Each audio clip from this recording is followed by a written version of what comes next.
기독교인이 아닌 사람에게 당신은 하나님이 필요합니다 라고 말하면 많은 사람들이 이렇게 대답한다고 합니다. 저는 나쁜 사람이 아닙니다. 꽤 괜찮게 살고 있습니다. 탈봇 신학교의 존 코 교수는 이러한 반응을 인간의 심리적 방어라고 설명합니다. 사람은 죄책감과 수치심이 불편하기 때문에 나는 괜찮은 사람이다 라는 도덕적 자기인식을 통해 자신을 보호하려 한다는 것입니다. 그 결과 원래 하나님을 향하도록 주어진 도덕성은 오히려 하나님이 필요 없다는 착각을 유지하는 방어기제로 작동하게 됩니다. 흥미로운 점은 이렇게 자신을 도덕적이라고 여기는 사람들이 모인 공동체는 도덕적인 사람들이 모였으니 건강해 보일 것 같지만 전혀 그렇지 않다는 것입니다.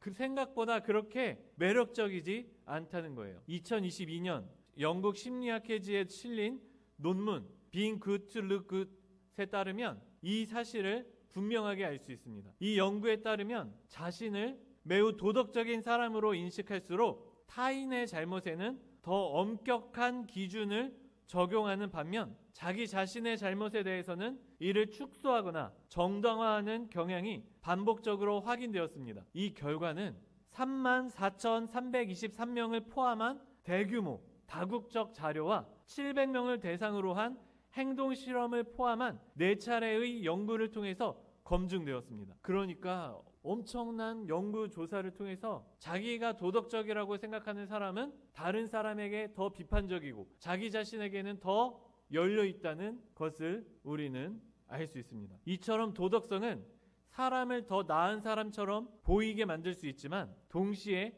타인을 향한 정죄를 가장 쉽게 정당화하는 도구가 되기도 합니다. 그리고 그런 사람들이 모이면 서로를 품어주는 것이 아니라 정죄하기에 바쁩니다. 문제는 이런 태도가 은혜를 모르는 사람에게만 나타나는 것이 아니라 은혜로 구원받았다고 고백하는 우리 안에서도 얼마든지 반복될 수 있다는 것에 있습니다. 그래서 오늘 우리는 노아의 이야기를 통해 은혜로 구원받은 사람은 왜 다른 사람의 허물을 드러내지 않고 오히려 덮는 길로 부름받았는지를 함께 살펴보도록 하겠습니다. 첫째, 우리는 은혜로 구원을 받았습니다. 성경에서 노아 이야기를 읽다 보면 오해하게 되는 지점이 있습니다. 바로 6장 9절의 내용입니다. 성경은 이렇게 말합니다. 노아는 의인이요 당대의 완전한 자라. 이 말씀을 오해하면 노아가 율법적으로 완전했기 때문에 하나님께서 노아를 구원하셨다고 생각하기 쉽습니다. 마치 노아의 도덕성과 인격이 하나님의 구원을 끌어낸 근거였던 것처럼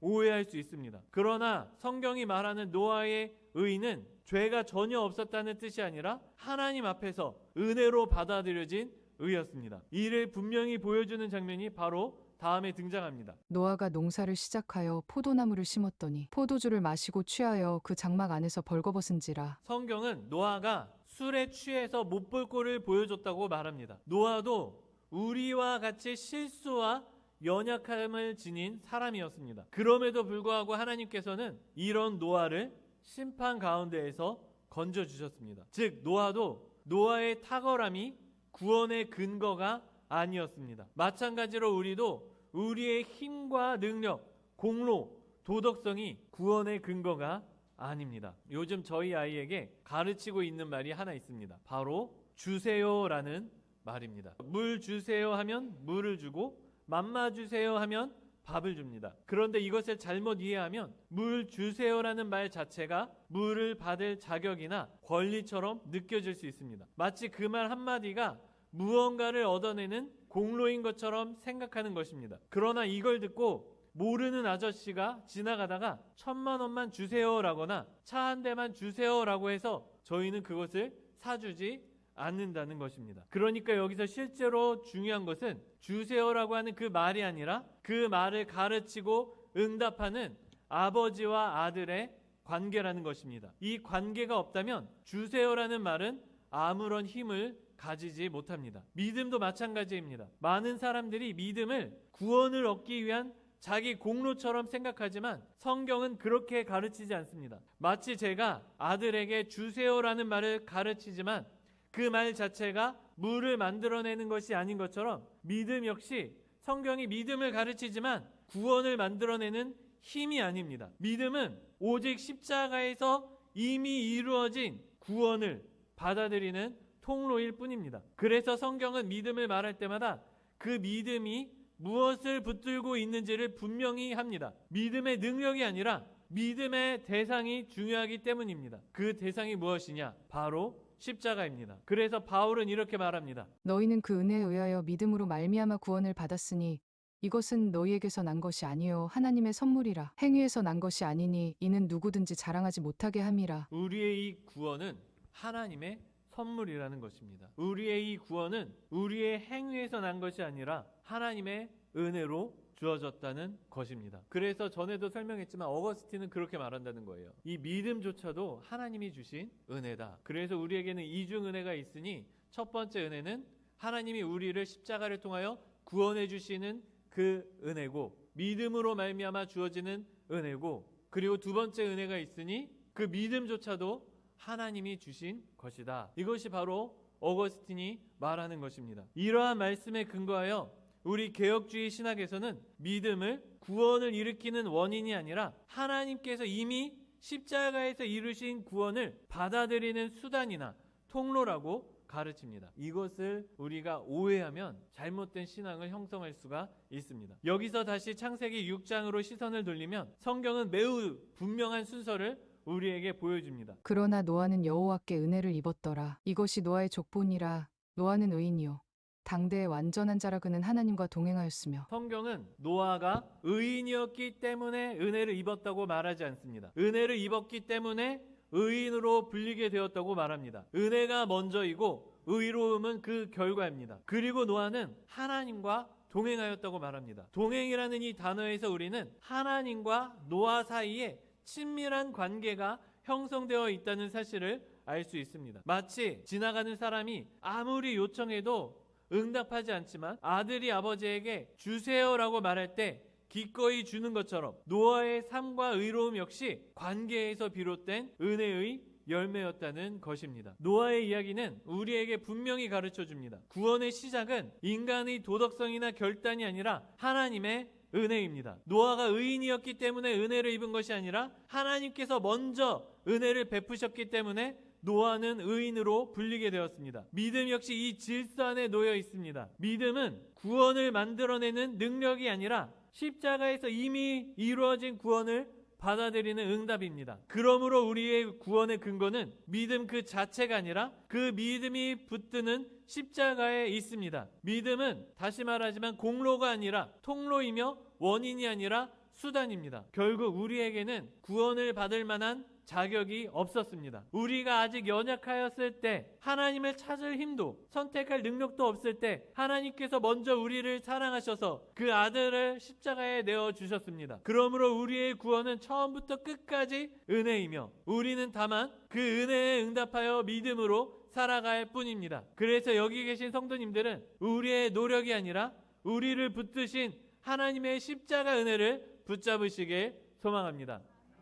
둘째, 남의 연약함을 드러내는 사람들이 있습니다. 오늘 본문을 보면 노아의 실수에 대해 그 아들 함이 어떻게 반응하는지 볼 수 있습니다. 가나안의 아버지 함이 그의 아버지의 하체를 보고 밖으로 나가서 그의 두 형제에게 알림해. 함은 아버지의 허물을 덮지 않았습니다. 그는 그것을 밖으로 가져가 말했고 다른 사람들에게 알렸습니다. 실수 그 자체보다 더 문제적인 것은 그 실수를 대하는 그의 태도였습니다. 성경은 이러한 태도를 분명한 이름으로 부릅니다. 바로 참소입니다. 성경에 보면 이런 고자질쟁이, 곧 다른 사람을 참소하는 자는 사탄입니다. 히브리어 사탄은 원래 대적자, 공격하는 자, 참소하는 자라는 말입니다. 또한 우리가 익히하는 사탄이라는 영적 존재도 하나님의 법정에서 하나님의 백성을 변호하는 존재가 아니라 끊임없이 죄를 들추어 정죄하려는 고발자로 등장합니다. 특히 요한계시록을 보면 사탄의 본질을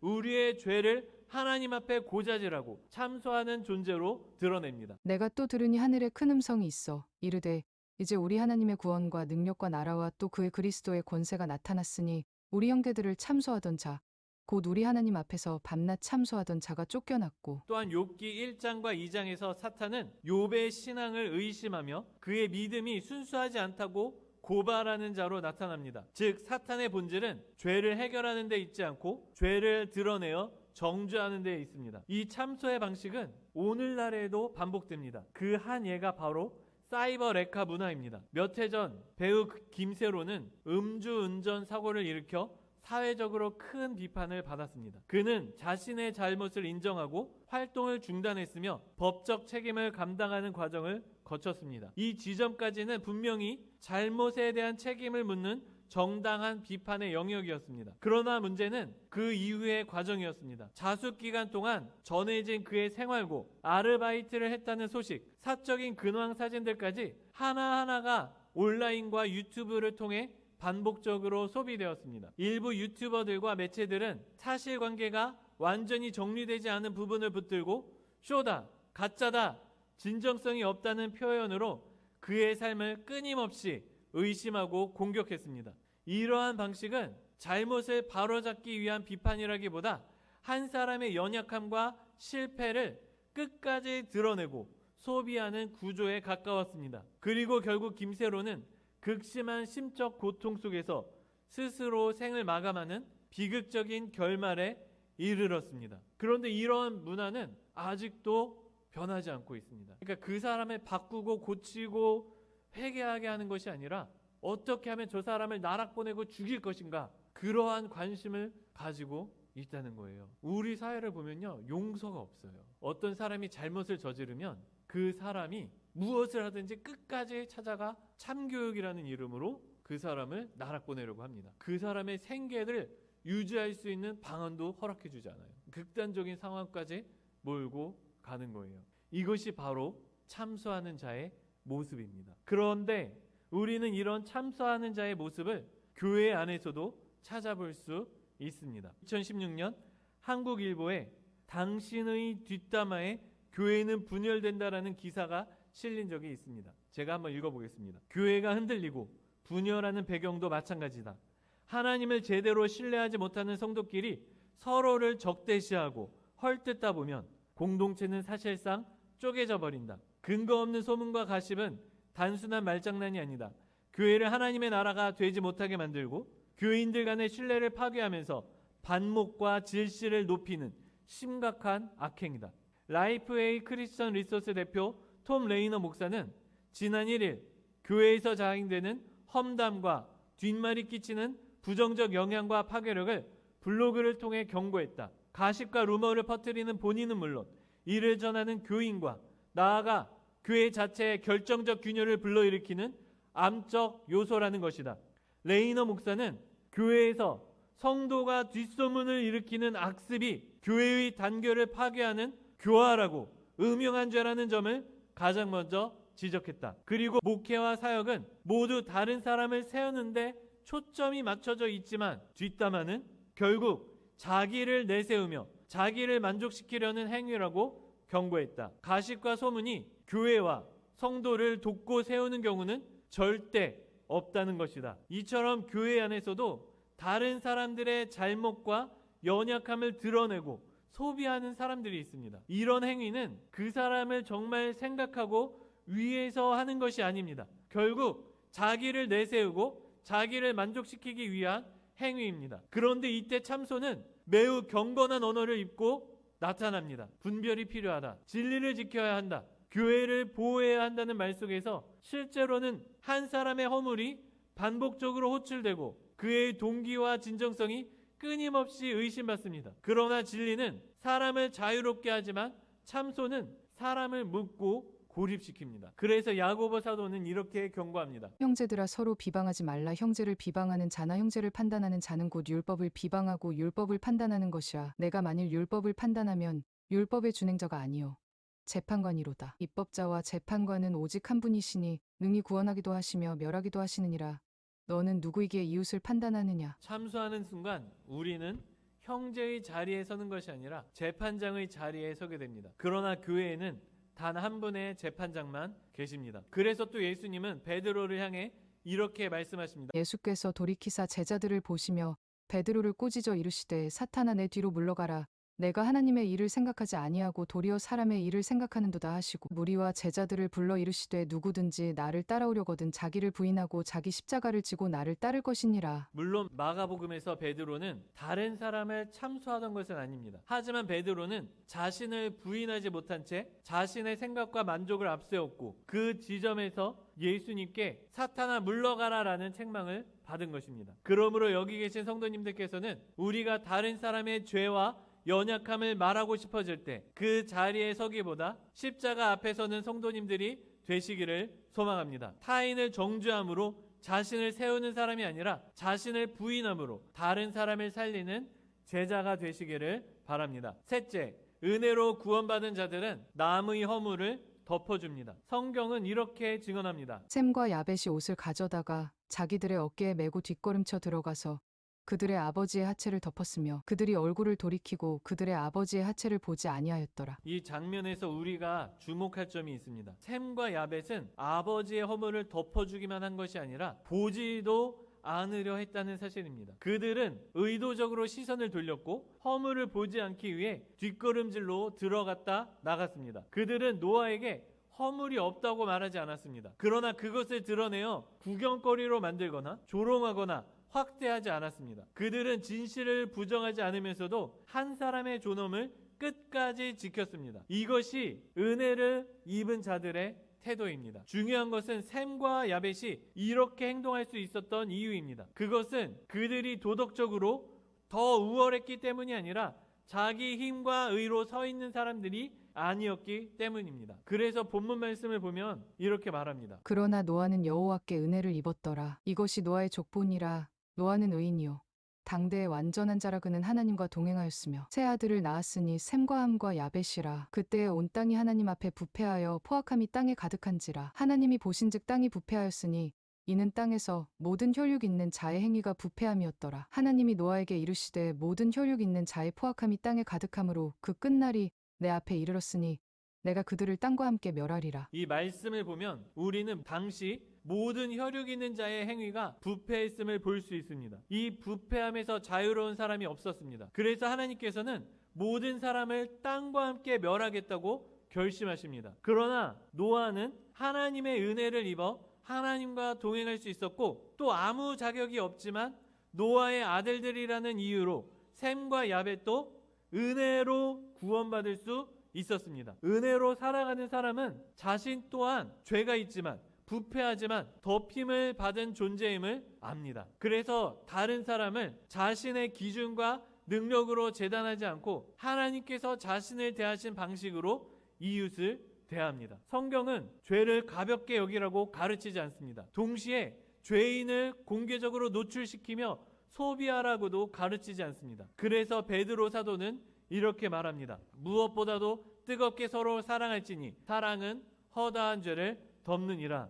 아멘. 이 원리를 잘 보여주는 이야기를 존 메가더 목사님은 그의 책 위대한 영향력에서 소개합니다. 한 대학에 2개의 글쓰기 모임이 있었습니다. 한 모임은 남학생들로 이루어진 그룹이었는데 글을 읽으면 날카롭게 분석하고 비판하는 데 탁월했습니다. 비판이 너무 신랄해서 사람들은 이들을 묵살자라고 불렀습니다. 반면 다른 한 모임은 여학생들로 이루어진 그룹이었는데 이들은 서로의 글에서 좋은 점을 찾아 말해주고 부족한 글이라도 용기를 주는 방식으로 모임을 이어갔습니다. 이들은 논쟁자라고 불렸습니다. 20년 후 두 모임의 결과는 극명하게 갈렸습니다. 글에 대한 비판 능력과 재능이 뛰어났던 묵살자 모임에서는 전문 작가가 한 명도 나오지 않았습니다. 반면 재능이 특별히 두드러지지 않았던 논쟁자 모임에서는 여러 명의 유명 작가가 배출되었고 그 중에는 퓰리처상을 받은 작가도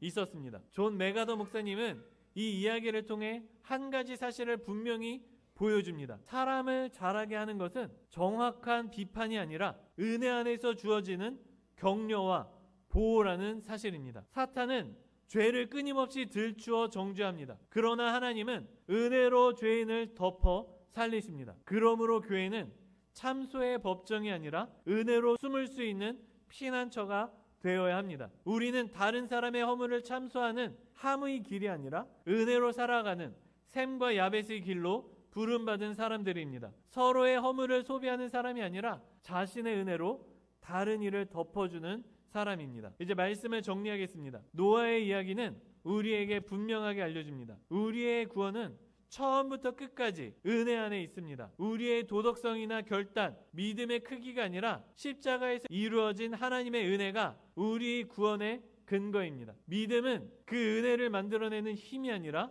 이미 주어진 구원을 받아들이는 통로일 뿐입니다. 그래서 은혜로 구원받은 사람은 다른 사람을 함부로 정죄하지 않습니다. 자신 또한 덮임을 받은 존재임을 알기 때문입니다. 그래서 은혜를 잊은 사람은 함처럼 다른 사람의 연약함과 허물을 드러내고 조롱하지만 은혜를 아는 사람은 샘과 야베처럼 다른 사람의 허물을 덮어주고 보지 않으려 합니다. 우리가 서야 할 자리는 다른 사람의 허물을 말하는 자리보다 십자가 앞입니다. 그래서 여기 계신 성도님들께서는 다른 사람의 허물을 고발하는 사람이 아니라 덮어주는 사람이 되시기를 소망합니다. 그리고 우리 동양교회 또한 참소의 법정이 아니라 우리가 받은 십자가 은혜로 서로의 허물을 덮어주는 공동체가 될 수 있기를 소망합니다. 기도하겠습니다.